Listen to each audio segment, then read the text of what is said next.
Hello there, everybody. What's up? How y'all doing? It's none other than your buddy, Phil. Or should I say, Phil, as some of my peeps call me. I hope you're doing mighty fine. And I hope your prep's coming along real good. Just like it should. Lots of you been running away from the PMBOK guide. I feel sorry for you because the PMBOK guide's gonna add tremendous value to y'all, but you just don't see it. You're running away from the guide. Hey, embrace it. You know, one of my stakeholders at Info, he says, drink the Kool-Aid. or he says, embrace the suck, because people think reading the guide sucks, you know. Embrace it. Embrace it. You see, the PMBOK guide can add tremendous value by you understanding the perspectives of many people to project management. It exposes you to that perspective, that mindset.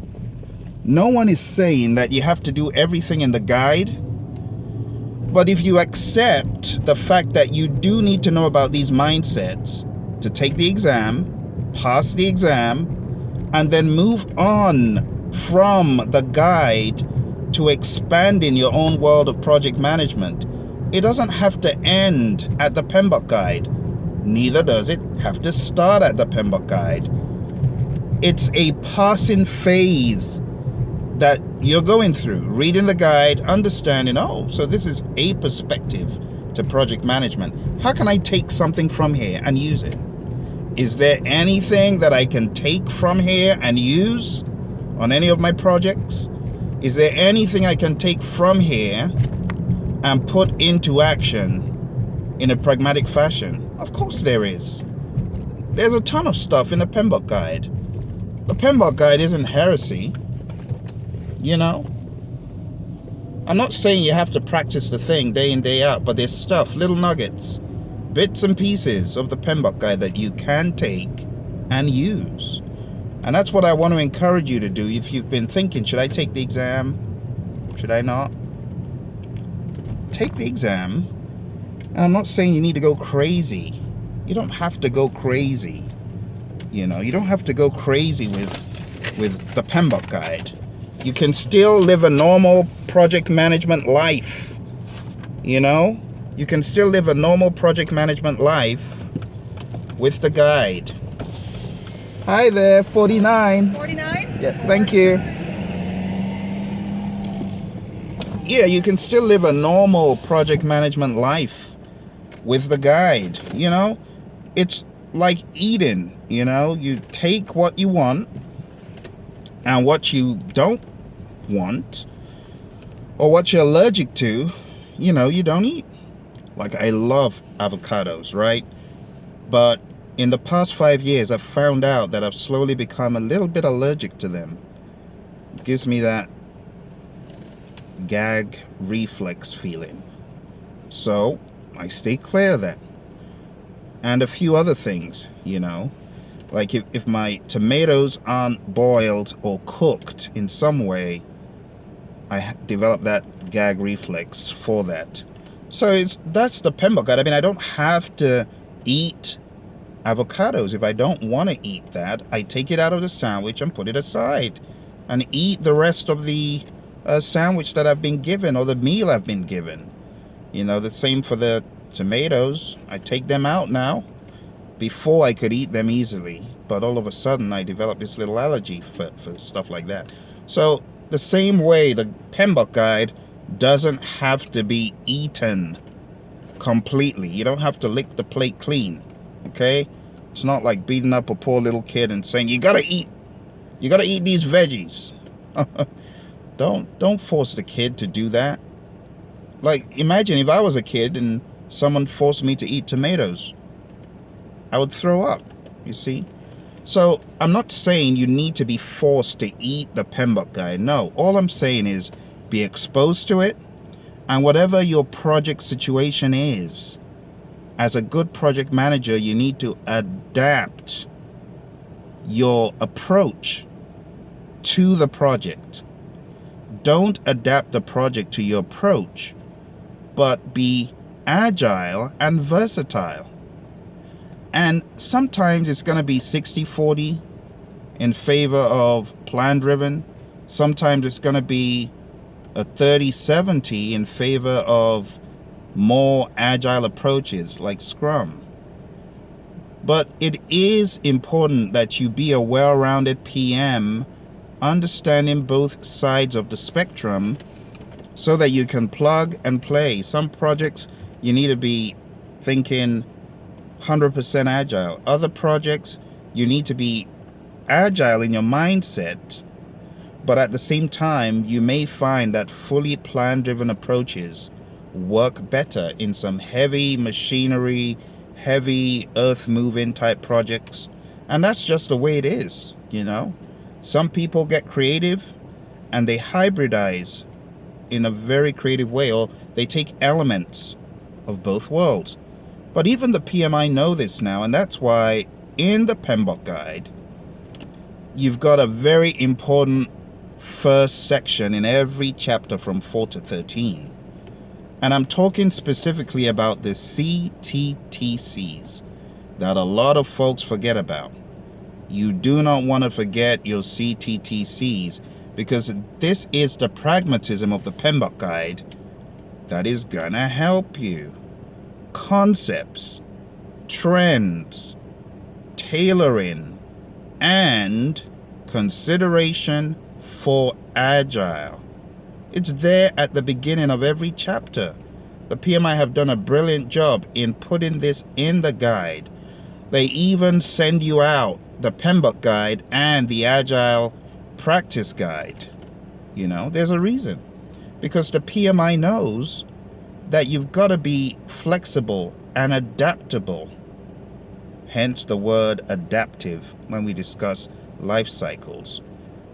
While we may carry out a project in a plan-driven approach, with a plan-driven approach, you need to have an agile mindset to adapt to your project as needed at the drop of a hat.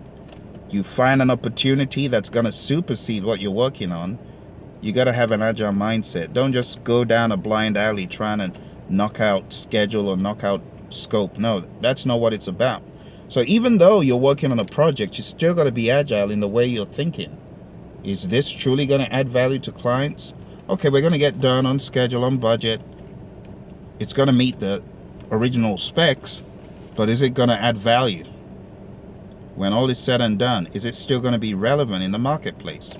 If the answer is no, you need to take that information back to management, you see. So don't run away from the guide, okay? It's not a bad book.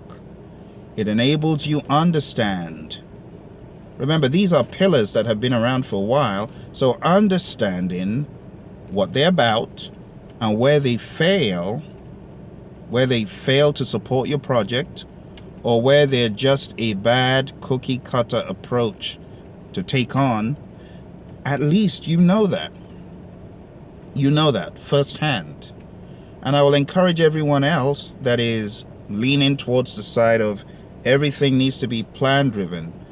You need to give Agile a chance. You need to think about the hybridized approach to project management. It's changing. It's changing. You see, the way people communicate is changing.